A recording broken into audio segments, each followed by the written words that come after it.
Hello, what's up, everybody? This is Willis. We have our Week 7 matchup here in the PWC against Geo and the Florida Flygons.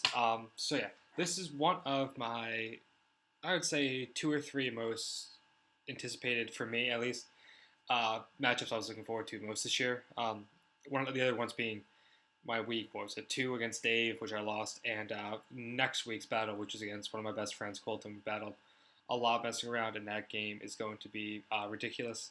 Actually both know each other so well, especially the way we play. But just for a quick backstory, because this will be why if you can see on the side, you'll see a little bit of comments going on. We've played each other twice before in leagues. The first one he won due to he just set up with Krokun and swept me, and I was not expecting it. Then the second matchup we played him, I beat him due to a flinch on a max attack adamant Mew on a Rotom Heat, which is the reason he lost at that point because I could just sweep up. So yeah, there's kind of like a hacks versus setup Krokun bit shit that kind of influenced this game a little bit in the way that we really want to beat each other because of it. Because I hate Suicune so much, especially Krokun. But yeah, that's where we can just get into our battle. I had, looking at his team, he had zero levitate users. So as soon as I saw that, I kind of thought, what's the point of running Mold Breaker? I can't take effect to it at all. And then looking at his team, he does have pretty quick bonds. Sceptile can be very fast, especially with Unburden. Mega Manectric is very fast. You can also have a Scarf Durant. He has Azelf.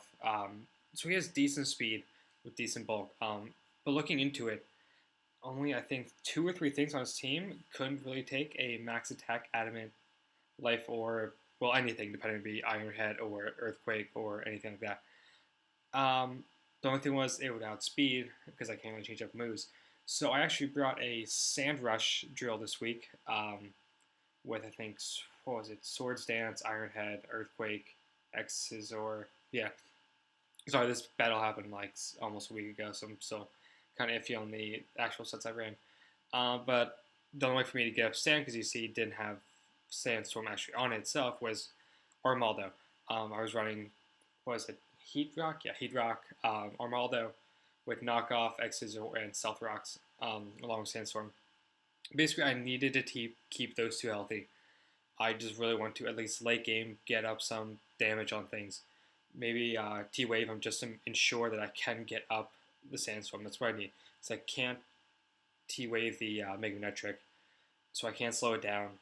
So I need to outspeed it. That is the one thing I need to outspeed at this point. So those are the 2 months I have. We also have our dedicated Volcanion check, because I think is an absolute tank for the respects, or I'm pretty sure respects is when we battled. We have Slowking. It is an AV Slowking with Powered Gem. So basically, if you Steam Eruptions or anything like that, the max he can do to me at AV and max HP is about 23%. And then I can two-shot it with Power Gem. So this thing, basically as soon as Volcano comes in, I bring this thing in and wall it completely. We also have a Hawlucha here. This is, and once again, Unburn. It is actually Power Gem Sky Attack. That way, as soon as I can just bring this thing in, I can just outspeed the Mega Manectric and do a lot of damage to it. It also running High Jump Kick, Acrobatics, and one other move I'm forgetting because I don't even use it at all. But yeah, that's basically the thing was I just went outspeed to make sure I outspeed everything on the team just in case late game something would happen between the Armada if we got crit. Like that crit because that was battle armor. Just to make sure in case hacks happened, but luckily it did not. Then we also have our Crest here, which is actually physically defensive, but yet completely walls things like Mega Manectric and Volcanion if I have to. So yeah, it's this normal set, T-Wave, Moonlight, Psychic. There's another move. Calm Mind, yeah. Just so if he wants to stay in at that point with Mega Manectric, I can keep setting up Calm Minds and just kind of run through a team. I just want to say this, I did not expect the Honchkrow to come, which is why I didn't run Moonlight or anything that can actually hit it, because I cannot touch that thing.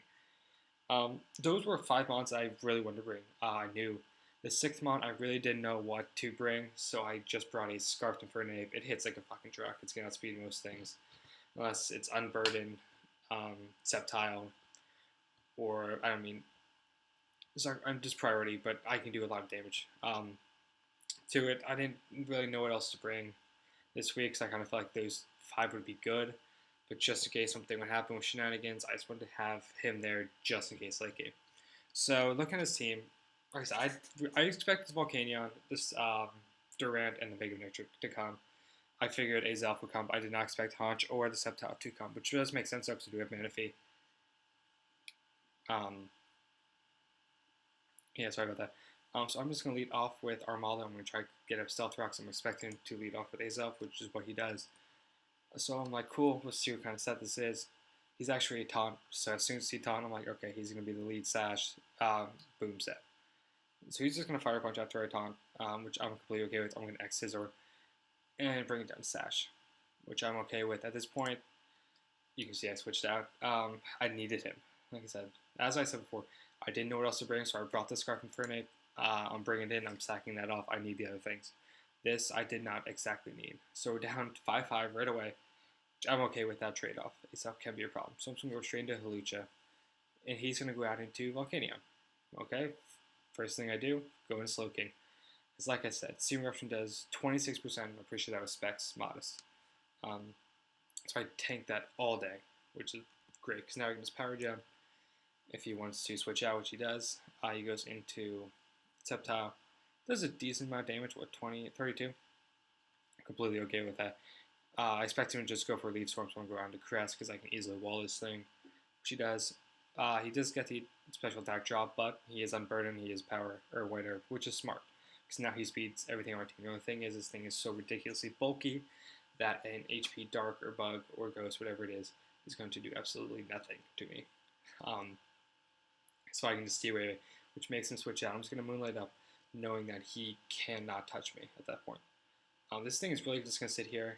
As you saw, he brought on Hunch, and I immediately, I stayed in. I was not scared of that thing at full HP, I believe, Matt. So I'm just going to T-Wave it. Because I need something slowed down. It's really going to help me out here. So I T-Wave the incoming Durant. It's going to fire off, do 55%, which is a lot. So it's going to take it out. And I'm still going to stay in at this point. It was ballsy move, but I figured he was... I mean, I could Moonlight up. I was going to outspeed, so that's good.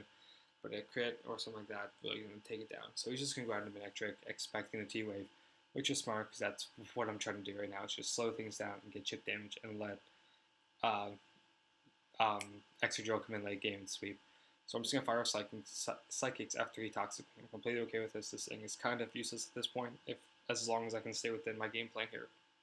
He full switches out into Haunch. Okay, I'm just going to once again fire for Psychic. Like I said, I cannot touch this thing. But I can T-Wave it.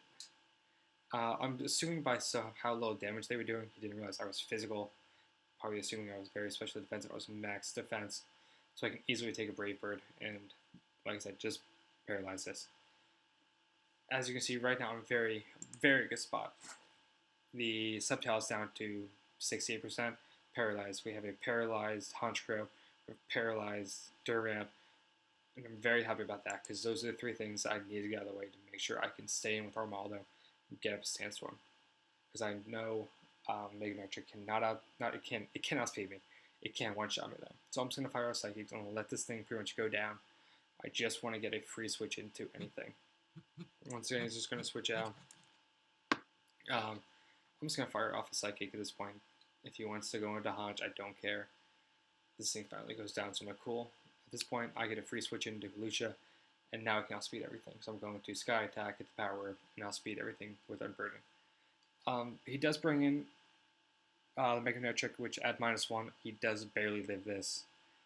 I said I think it was like 2 HP points away from actually being able to knock it out, but I knew that. But at that point, I just wanted to get damage off. And Armaldo comes in, and this is exactly what I wanted to happen right here. I wanted Armaldo to come in, wanted him to switch out and go into either, well, mainly this, or the Sceptile, and just one-shot me after I get up a free Sandstorm. At that point, I get, what is it, 8 turns? Yeah.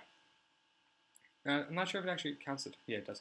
I get 7 turns, or 6 turns of Drill, which is exactly what I need here, because he has 4 mons left. I can one-shot all of them very easily. So he sees that he's going to switch out into Sceptile and stack that thing up. This thing's useless at this point anyways. Cool. Drill picks up 1. As you see, I'm really want Drill to take over like Dave's lane OT. So I'm gonna switch out to Mega Electric. At this point, I have zero reason to Earthquake. I'm gonna outspeed. If he stays in, I kill with Iron Head. If he switches out into Hunch, I kill it. If he switches out into Volcanion, I can easily outspeed next turn and kill it. So like I said, he goes into Hunch. Cool. I'll pick up a second kill. So he does go back into Mega Electric. Now at this point, he is at -2 attack, and I can now one-shot the Volcanion. So I'm going to switch out into Slowking, because I still will have 2 turns left after this and the next attack, which will take me out. As he dies to Sandstorm, which is great. It would have kind of upset Joe didn't get that kill there, but I'll suck it up for once. Like I said, he goes down. At this point, it's a Adamant max attack, Life Orb Drill against a Specs Volcanion. But I outspeed, and I'm going to take it out easily. So that's a 1-0 victory. GG, Geo. Like I said, this was a tough matchup. As I knew as long as I could get up on Waldo and get a Sandstorm up with a healthy Drill, I could run through his team unless shenanigans happened. But like you see, no really important shenanigans that happened. And Drill, my boy Drill, as you can tell, nickname's on. I forgot again. Hans is once again in his rightful spot at number 1 in the MVP race at 14 kills. Dave unfortunately couldn't battle this week. He won to a forfeit, so 3-0. Just so you know, we are 7 weeks into, I think, the 11th we battle. We are looking very good at this point. We are 5-2 with +8. And we have the second place team, I can't think of who it is right now, is 4-3. So we have 2 games up on the last playoff spot with, I think, 7 differential, +7 differential ahead of him. So as long as we continue to win, we can even drop a game and we'll still be fine. As long as we make it in the playoffs, we have a very good chance, I think. So yeah, that was, like I said, week 7, a victory. And next week is going to be kind of crazy, just because it's Colton, my best friend. So yeah, we'll see what happens then. And have a nice day, guys.